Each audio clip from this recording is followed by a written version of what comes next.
إن هذا لهو القصص الحق وما من إله إلا الله وإن الله لهو العزيز الحكيم.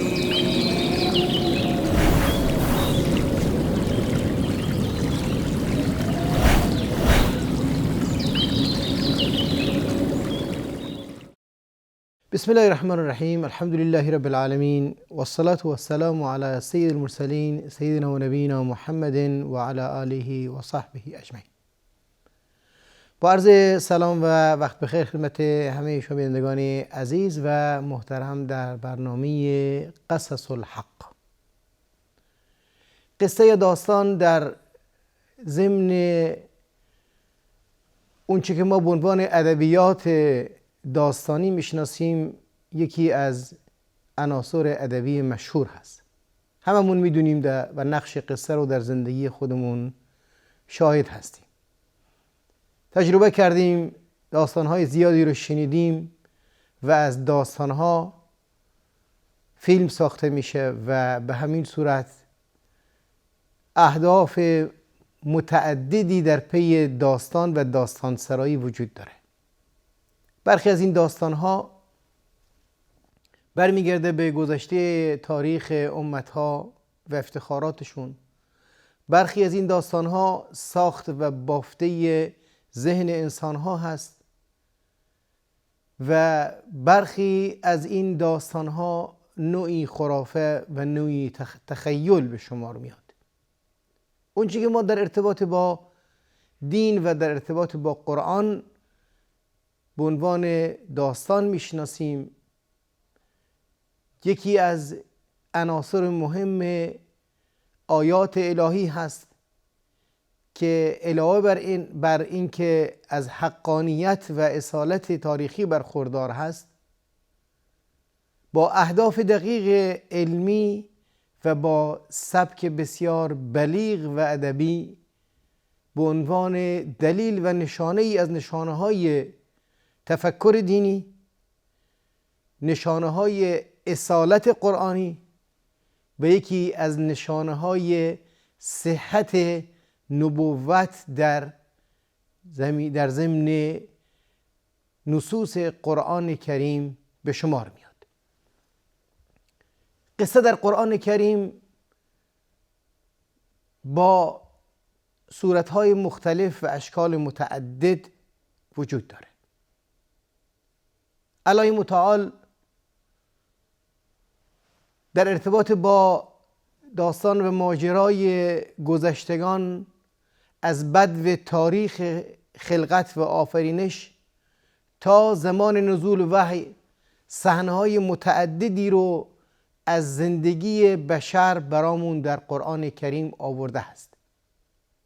صحنه‌های متعددی از بدو خلقت انسان و در ادامه اون ارسال و رسالت و زندگی انبیا و صحنه‌های مختلفی از امت‌های پیشین که به صورت مختصر و کوتاه در ضمن سوره‌های متعدد قرآن اومده تا صحنه‌هایی از زندگی صحابه و پیامبر اکرم صلی الله علیه و سلم که در ضمن داستانهای قرآنی به ثبت رسیده. و چیز جالبی که قرآن نسبت به دیگر متون ادبی امتیاز ویژه‌ای رو برای اثبات حقانیت خودش و برای اثبات مصدر وحی بودن خودش به کار گرفته، معجزه بودن جنبه‌های متعدد این داستان‌ها هست. اعجاز در بخش روایت‌های علمی که قرآن کریم آورده، اعجاز در سبک طرح این داستان‌ها و اعجاز در تناسب طرح داستان‌ها با سیاق و سباق سوره های قرآن کریم و علاوه بر همه اینها اعجاز در ارتباط با اون چیزی که به هیچ عنوان غیر قابل دسترسی بود برای بشر اون موقع و بالخصوص برای پیامبر اکرم صلی الله علیه و سلم. ذالک من انباء الغیب نوحیه الیک، این از انباء غیبی بود یا خبرهای غیبی بود که الله متعال به رسول خودش گزارش داد. ما کنت لدیهم اذ یلقون اقلامهم ایهم یکفل مریم و ما کنت لدیهم اذ یختصمون. در اون لحظه های صحنه های مختلفی که اتفاقات متعدد در تاریخ میفته، در اون لحظات پیامبر اکرم صلی الله علیه و سلم نه وجود داشتند و نه هم مصدری از مصادر علمی براشون مطلب و معنا یا پیامی رو در بر داشت تا اینکه بتونن از اون منبع علم و دانشی رو اخذ کنند.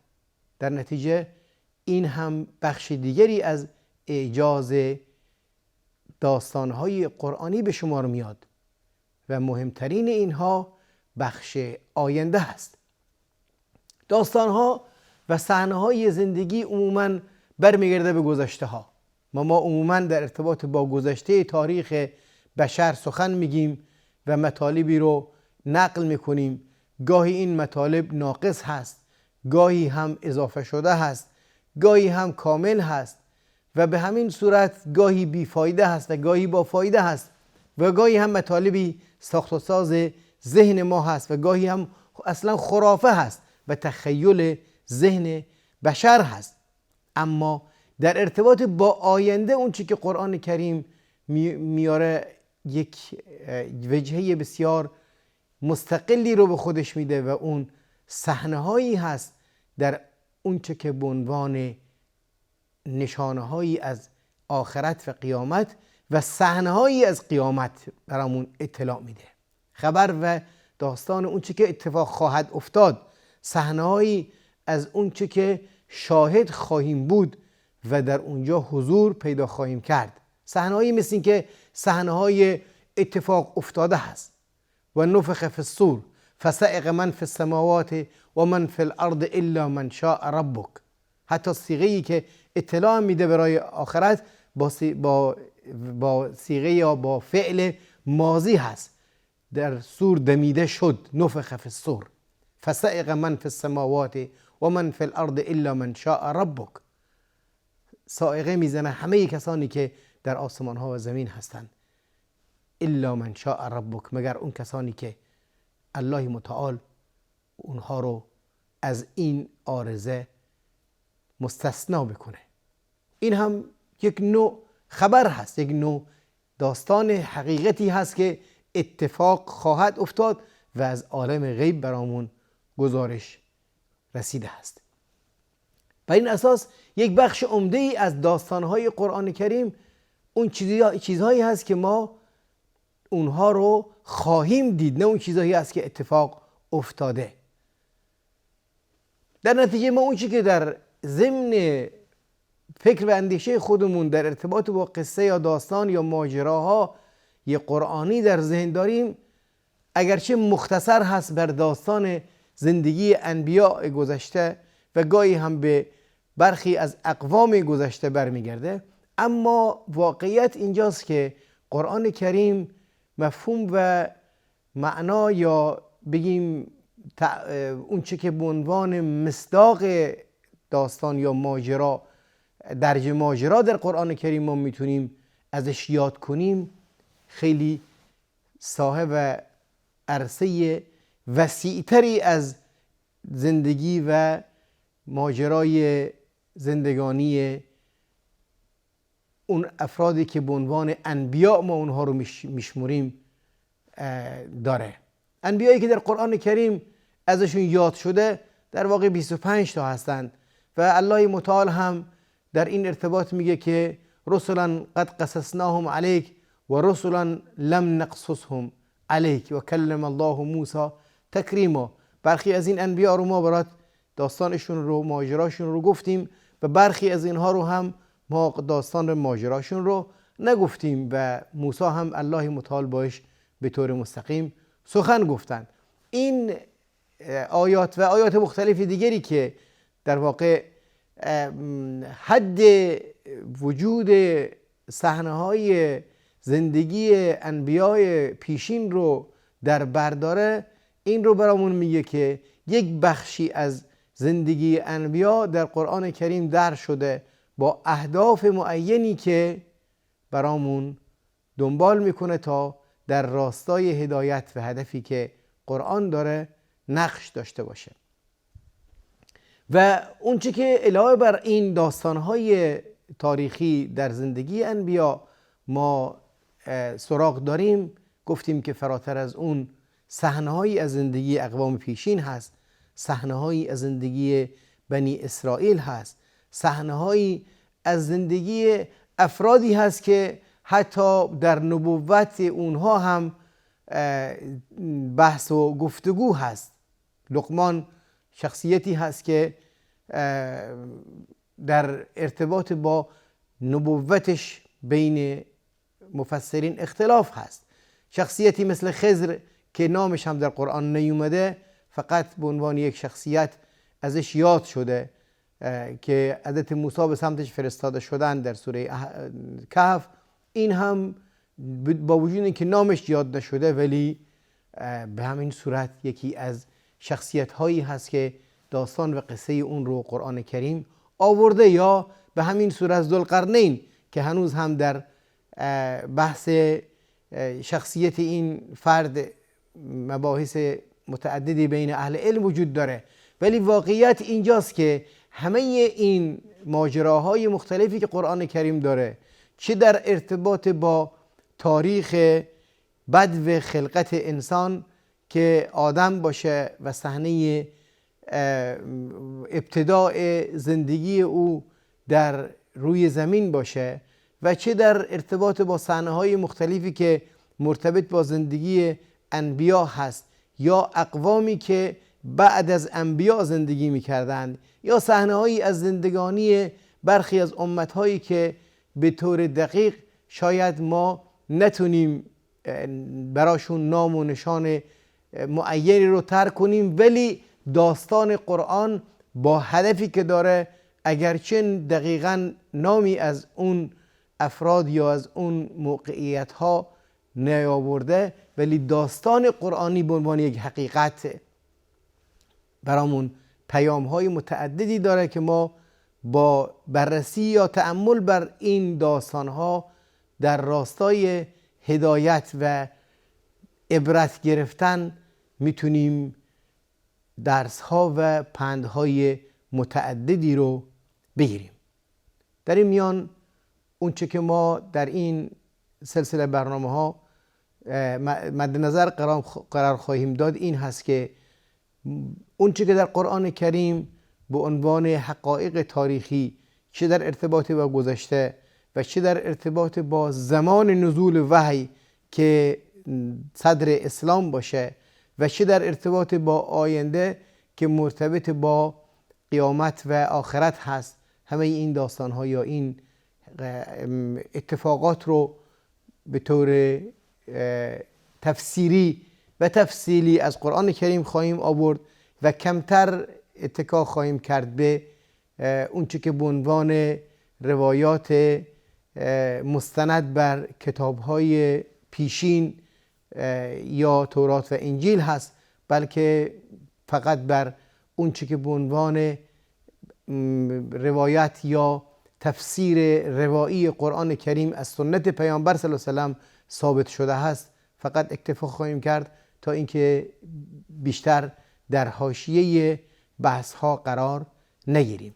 اما در خاتمه بحث اونچه که حائز اهمیت هست اینه که ما بدونیم که قرآن کریم در طرح داستان ها فقط بحث تسلی خاطر و هدف گذراندن وقت رو دنبال نمیکنه، بلکه قرآن کریم از اونجایی که از آغاز برامون هدف هدایت رو یاد آوری شده، ذالک الکتاب لا ریب فیه هدی للمتقین، هدایتگر هست بدون تردید این کتاب برای کسانی که مراقبت و مواظبت در زندگی خودشون رو به عنوان اساس و پایه مد نظر دارند. خصلت و خوی اونها مراقب بودن و دور ماندن از هر گونه آسیبی هست. سعادت و خوشبختی رو یافتن براشون هدف هست. همه اینها مفاهیم و معانی تقوا هست. ما وقتی که بحث قصص یا داستانهای قرآنی رو در واقع بررسی میکنیم یا پیگیر هستیم، با هدف یافتن هدایت و راهنمایی مسیر زندگی خودمون این بحث رو دنبال خواهیم کرد. الله متعال در ضمن داستانی که در ارتباط با خلقت و در ارتباط با بعثت حضرت عیسی علیه السلام به طور مفصل در سوره آل عمران میاره، در نهایت میگه ان هذا لهو القصص الحق و ما من اله الا الله و ان الله لهو العزیز الحکیم. این قصص یا این داستانهای حقی هست، داستانهای حقیقتهای تاریخی هست، واقعیتهایی هست که اتفاق افتاده.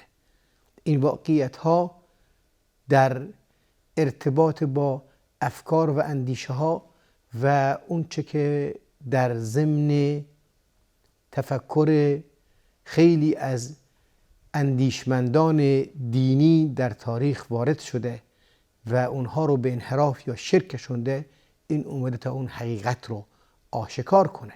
این قصه ها اومده تا اینکه اونچه که به عنوان فرزند الله بهش نسبت داده میشه اون رو نفی بکنه.